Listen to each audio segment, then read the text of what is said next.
Hey, welcome to the first segment of Insurance Talk in 2025. This video is going to be about insurance and retirement in general and what you need to know. You have probably already watched my introduction video, but I am Diana Garner and I am a retirement specialist with American Senior Benefits. Let's talk about what keeps you up at night. That could be protecting your health and wealth, your financial security, preserving freedom of your choices, or maybe even planning your estate. Now, when it comes to protecting your health and wealth, that relates more to Medicare and health expenses. As we know, planning and budgeting is important part of our daily lives, whether it be related to our bills or goals we want to meet, maybe buying a new house or going on a trip. But it's those unexpected expenses that will financially hurt us.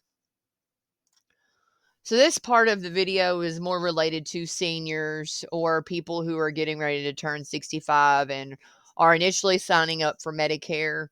Um, So basically what you need to know is there are several parts to Medicare. There's Medicare Part A and B, which is your government provided insurance. Then there's your Medicare Part D, prescription drug coverage. Medicare Part C, which is the Medicare Advantage plans that you see advertised on TV on a daily basis. And then, of course, the Medicare supplements, which are in term called Medigap policies. So, what exactly is Medicare Part A? It is your hospital insurance. So, it covers inpatient hospital care, skilled nursing facility care, hospice care, and some home health care. Basically, it pays for room and board only. With Medicare Part A comes the significance of cost. So, Part A is free for most people because they or their spouse paid Medicare taxes long enough while working. That means they worked 40 quarters, which equals up to 10 years. If you don't qualify for premium free Part A, you might still be able to buy it, meaning you'll pay $285 a month or $518 a month, depending on how long you or your spouse worked and paid in the taxes. Now, on top of those costs, you have deductibles and copays for certain things throughout Medicare Part A, such as inpatient hospital stays. Your deductible for the first 60 days that you were in the hospital is $1,676. After day 60, you have a copay through 61 from day 61 through 90 for $419 a day. And then you have a copay of $838 a day for days 91 through 150. After day 150, it's up to you to cover all the cost. Then with skilled nursing facility, days 1 through 20 are $0 if you had a qualifying inpatient hospital stay prior to going into the nursing facility. Days 21 through 100, your copay is $209.50 per day. After day 100, again, it comes out of your pocket. Hospital Part A coverage also offers home health care and hospice service at $0 to you for covered services. Under home health care, you will have a 20% co-insurance of the Medicare approved amount for durable medical equipment such as hospital beds, wheelchairs, walkers, maybe even like shower chairs or higher toilet seats, things like that. You will also have a copay up to $5 for each prescription drug or other similar products, and 5% coinsurance of the Medicare approved amount for inpatient respite care under hospice. Now, what exactly is Medicare Part B? So that's your medical insurance. That's what covers your doctor's services, your outpatient care, your medical supplies, and your preventative. Again, there are costs associated with Part B, just like any other insurance. The standard premium for 2025 is $185 a month. That premium amount can change each year. And if you made more than $103,000 as an individual or $206,000 as a couple, you are paying higher premium. You also have a $257 Part B deductible, which must be paid before original Medicare starts to pay, and it is paid once each year. General cost for services under Medicare Part B is 20% coinsurance of the cost for each Medicare covered service or item after the deductible. Your doctor or healthcare provider must accept the Medicare approved amount. If your doctor or healthcare provider does not agree to the amount Medicare approves to pay, they can add up to 15%, called an excess charge, to your bill. Now, if you are working and you have creditable coverage through your employer, this Part B penalty does not apply to you if you do not sign up for Part B during the initial enrollment. However, if you are not working or you are leaving your employer and you choose not to take Part B during your initial enrollment and you do not have a qualifying coverage elsewhere, you will be charged 10% for every month you go without it after your initial enrollment. On top of Medicare A and B, there is what's called a prescription drug or Medicare Part D. These plans are offered by private insurance companies. Now, say, for instance, you're incredibly healthy and you're not on any medications, or you choose not to take any prescription medications, and you choose not to sign up for a Part D drug plan up on your initial enrollment. If you decide later on that you want to sign up for a Part D plan, you will have a Part D penalty, which is 1% of the national base beneficiary premium multiplied by the number of uncovered months. The national base premium for 2025 is $36.78, and this will only happen if you do not elect a prescription drug plan during the initial enrollment period or you do not have credible coverage prior to enrolling. Now, the next thing I want to talk about with the prescription drug plans is the Inflation Reduction Act of 2022.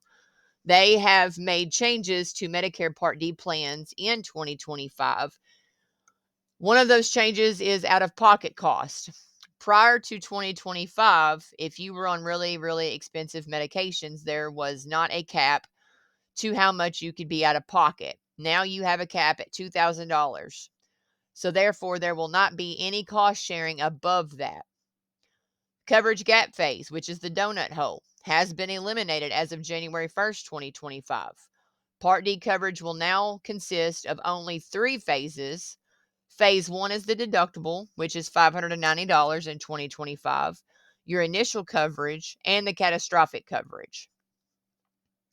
Coverage gap discount program offered through manufacturer discount program as of January 1st shifts more liability to the manufacturers. So during the initial coverage phase, manufacturers will cover 10% of the drug cost, and during the catastrophic phase, manufacturers will cover 20% of the drug cost. There's also a prescription drug payment plan new for 2025. All plans offering Medicare Part D coverage will offer the option to pay out-of-pocket prescription drug costs through monthly installments instead of all at once throughout the year. Now, did you know that over 3.2 million people do not have secondary coverage, which leaves them open to significant financial burdens? As we previously discussed, Medicare doesn't cover everything. Some services have to be paid for out of pocket unless you have the alternative coverage. Non-covered services include long-term care, most dental care or dentures, routine eye exams or glasses, hearing aids, exams, fittings or batteries, cosmetic surgery, massage therapy, routine physical exams or concierge care, or even care for opt-out providers unless it's in an emergency. But there's still options. One of your options is the Medicare Advantage plans. So these plans are offered by private insurance companies. You see them advertised on TV on a daily basis numerous times, and they substitute traditional Medicare. With these plans, there's little to no premiums. There's lots of extra benefits to encourage better health. You have a PPO and HMO network, and there are copays. There are 2 different enrollment periods. The initial enrollment period is not talked about here because that is when you are turning 65 or originally signing up for Part B if you continue working after age 65. The annual enrollment period is October 15th through December 7th, where if you are already on a Medicare Advantage or a standalone prescription drug plan, you can review and make changes to your plan at that time, meaning you can switch to a different company's plan that better suits your needs. The open enrollment period is January 1st through March 31st, and that relates to people who have a Medicare Advantage plan, who made a change during the annual enrollment period and are not happy with their plan they chose, or did not get to make a change during the annual enrollment period and need to do so now. There are also periodic special election periods that pop up based on certain circumstances. And you would have to ask a broker if one of those circumstances applies to you.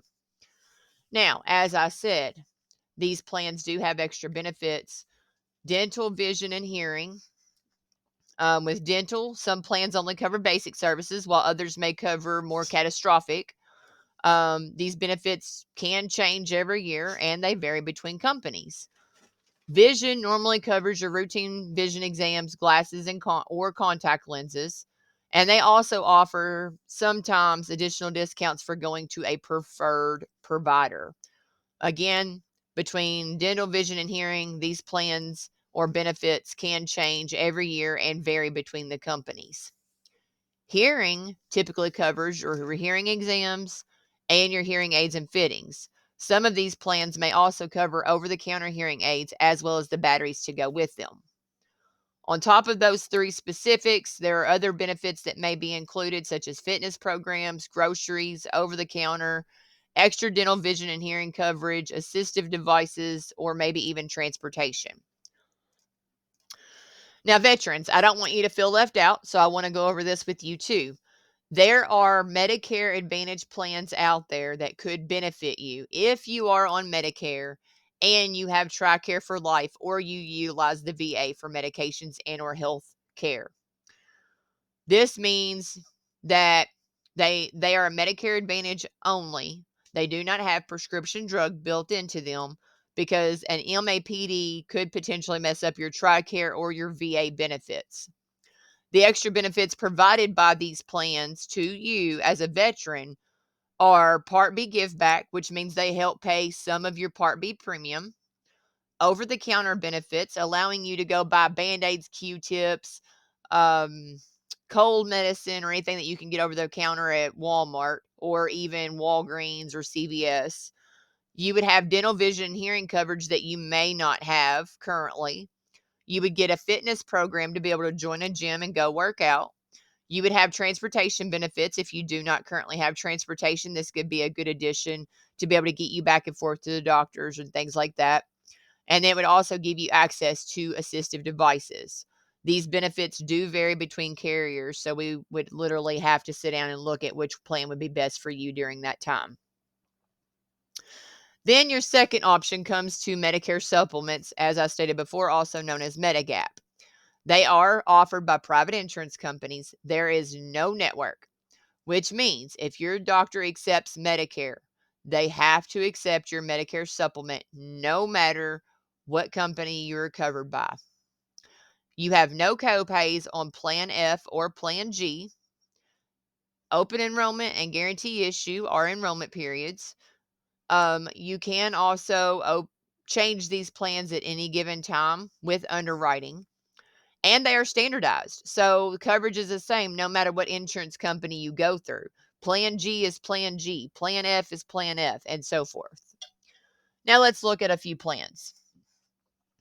I have 3 plans up here on my screen on your age, depending on which one you may qualify for.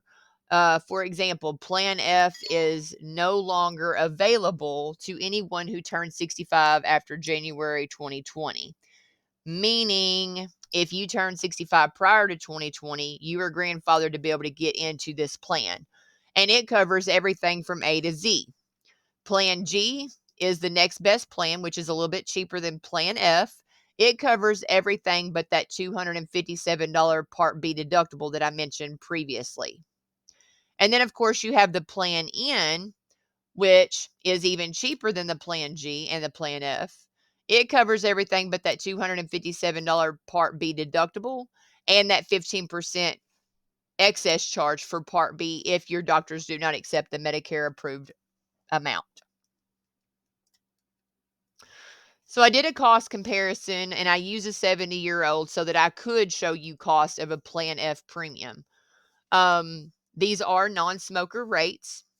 So with a 70-year-old male who's a non-smoker, his annual premium would be $1,915. A 70-year-old female, $1,702.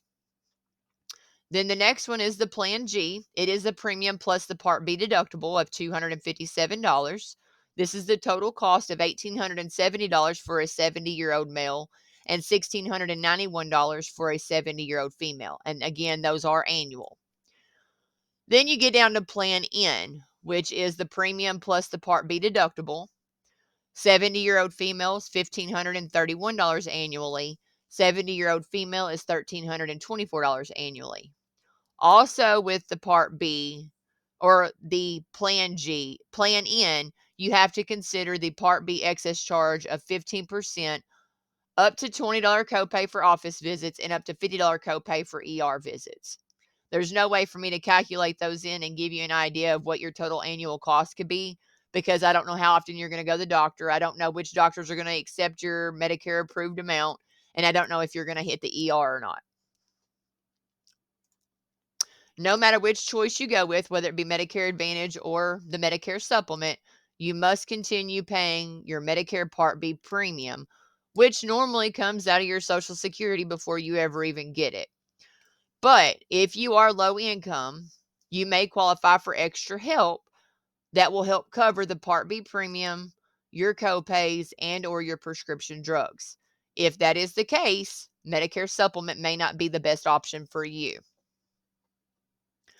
Now, as mentioned before, there are things Medicare does not cover, and if you are on a Medicare supplement plan or just original Medicare, you do not have coverage for dental, vision, or hearing. These coverages are optional, and they can be purchased separately through private insurance companies. So you may ask, because we mentioned it, how we could preserve your money and maintain your freedom of choice. Well, we do that by utilizing other resources, such as home health, assisted living, short-term care, long-term care, recovery care, hospital indemnity, or critical illness products that we have available to us to help you cover those extended gaps that Medicare doesn't cover. With long-term care, 70% of people over 65 at some point will need it. The average cost in Kentucky and Indiana for a nursing home is $95,630 a year. Assisted living, which is like a little apartment inside a big building. You stay in the room by yourself, but you have activities provided for you. They cook you meals, they do your laundry, they clean, they help take care of you, make sure you're getting your medications as needed. And that cost is around $41,370 a year. Ways to pay for long-term care, you may ask. Well, there's traditional long-term care insurance, which, as you get older, the more expensive it becomes. You could pay for it out of pocket if you've got retirement funds or savings accounts or anything like that. You may have to pay for it. Hybrid life insurance with long-term care or living benefits built in. Annuities with living benefits.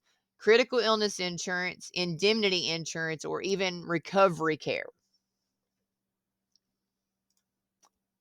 Planning your estate involves final expenses and life insurance.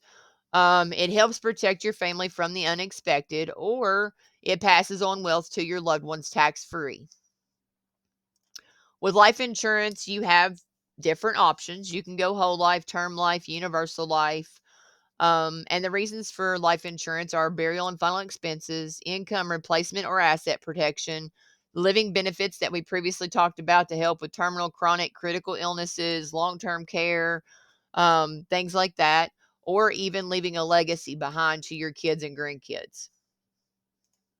If you have insurance, you should review your life insurance coverage annually with your insurance agent or broker to ensure the policy still meets and covers your needs.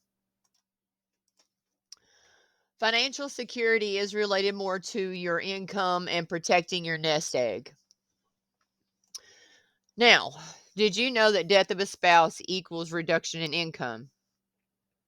For example, say spouse A draws $1,500 a month in Social Security and spouse B only draws $1,200 a month in Social Security. When a spouse passes away, the other spouse will draw the larger amount but will not draw both. So in this, $1,200 would go bye-bye, and the person remaining in the living situation would only be drawing the $1,500 a month, meaning you go from $2,700 a month down to $1,500 a month. Also, Social Security will not pay for your funeral and burial. They will only pay $255, and that's paid on the first to die only to the surviving spouse. So, for instance, spouse A and spouse B, husband and wife, spouse A passes away. Not only do you lose $1,200 in income, you're only going to get $255 as a death benefit from Social Security. Now, spouse B went to draw on the $1,500 a month for income, but then she passes away. The kids do not get a $255 death benefit. That's a one-time payout only to your spouse. Retirement, which is what we have built. There's a couple of the accumulation stage, which is building wealth, actively contributing to a 401k or IRA, saving or paying off debt. There's the distribution stage, which means there's additional income coming in. You're protecting your nest egg, or you may be gifting it to your family members. Common concerns related to retirement are outliving money, maintaining the lifestyle, loss of principal, minimizing taxes, protecting assets, inheritance, or leaving a legacy. Obviously, none of those sound really good to me except for minimizing taxes because I don't want to pay in all my money to Uncle Sam. And if you take a lump sum distribution on your retirement, there's a bigger percentage going to Uncle Sam than it would be if you do it a little over time. So, where is your money? Is it investments where stocks, bonds in the market vitality, or is it an indexed annuity? In this situation, we would talk about investments versus contracts, the guarantees, and the possibility of lifetime income. But if your funds are qualified funds, at some point, you're going to have to start taking required minimum distributions because Uncle Sam wants his portion. Qualified funds means you have not paid tax on that money yet.